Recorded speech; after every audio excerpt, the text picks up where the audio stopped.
ये बात उस समय की है जब भारत गुलामी की बेड़ियों में जकड़ा हुआ था। हर भारतीय का सीना ब्रिटिश हुकूमत के जुल्मों से छलनी था और हर तरफ से आजादी की एक दबी हुई पुकार उठ रही थी। और इसी बीच अंग्रेजों की अत्याचारी हुकूमत के खिलाफ पहली गोली चलाने वाले वीर का नाम था मंगल पांडे। मंगल पांडे एक ऐसे भारतीय स्वतंत्रता सेनानी थे जिन्होंने 1857 के प्रथम स्वाधीनता संग्राम में अहम भूमिका निभाई। वे ईस्ट इंडिया कंपनी की 34वीं बंगाल नेटिव इन्फेंट्री के सिपाही थे। जहां तत्कालीन अंग्रेजों शासन ने उन्हें बागी करार कर दिया, वहीं आम हिंदुस्तानी उन्हें आजादी की लड़ाई के नायक के रूप में सम्मान देता है। क्रांतिकारी मंगल पांडे का जन्म 19 जुलाई 1827 को उत्तर प्रदेश के नगवा गाँव में हुआ था। उनके पिता का नाम दिवाकर पांडे और माता का नाम श्रीमती अभयरानी था। ईस्ट इंडिया कंपनी की फौज में शक्तिशाली होने के कारण पूर्वी जिलों के युवा बड़ी संख्या में भर्ती होते थे। इन सिपाहियों में ब्राह्मण, राजपूत और मुसलमान अधिक होते थे। हकीकत कुछ ऐसी थी कि अंग्रेजी सेना अपनी आर्मी को आधुनिक बनाने के लिए एनफील्ड राइफलें दे रही थी। ये राइफलें 0.5 इंच कैलिबर की थी,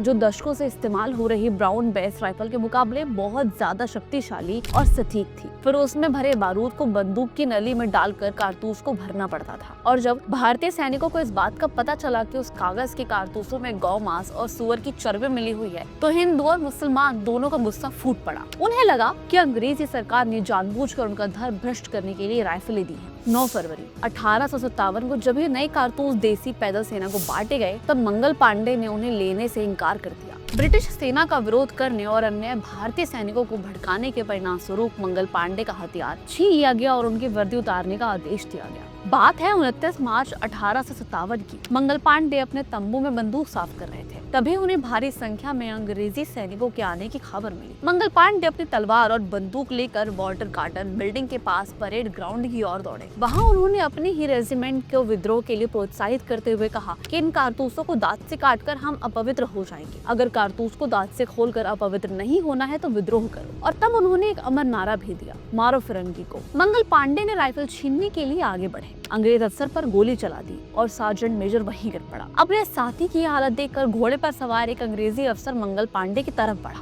इस बीच मंगल पांडे ने अपनी तलवार निकाली और पलक झपकते ही ब्रिटिश लेफ्टिनेंट के सीने और कंधे को चीर दिया। इसके बाद मंगल पांडे ने गिरफ्तार होने से पहले मौत को गले लगाना उचित समझा। उन्होंने बंदूक की नली अपने सीने पर रखी और पैर के अंगूठे से फायर कर दिया, लेकिन इस कोशिश में वो सिर्फ घायल ही हो सके। उसके बाद अंग्रेजी सेना ने चारों तरफ से घेर कर बंदी बना लिया। फौजी अदालत में उन पर मुकदमा चला, जिसमें उन्हें विद्रोह का दोषी करार देकर फांसी की सजा सुनाई गई। मंगल पांडे की लोकप्रियता गिरफ्तारी के बाद और ज्यादा बढ़ती गई। दोस्तों, इस बीच अंग्रेज इतने डर जाते थे कि मंगल पांडे की फांसी निर्धारित समय से 10 दिन पहले ही दे दी गई। मंगल पांडे के इस बलिदान ने पूरे भारत को झंझोर कर रख दिया। उनकी मृत्यु के लगभग 1 महीने बाद मेरठ की छावनी में बगावत हो गई, जो देखते ही देखते देश के बड़े हिस्से में फैल गई। ये कहा जाता है कि 1857 की क्रांति की नींव मंगल पांडे की बगावत के समय ही पड़ी थी, जिसका परिणाम हमें 15 अगस्त 1947 को मिला, जब हमारा देश स्वतंत्र हुआ। मंगल पांडे जैसे वीर और स्वतंत्रता सेनानी को हमारा शत-शत प्रणाम।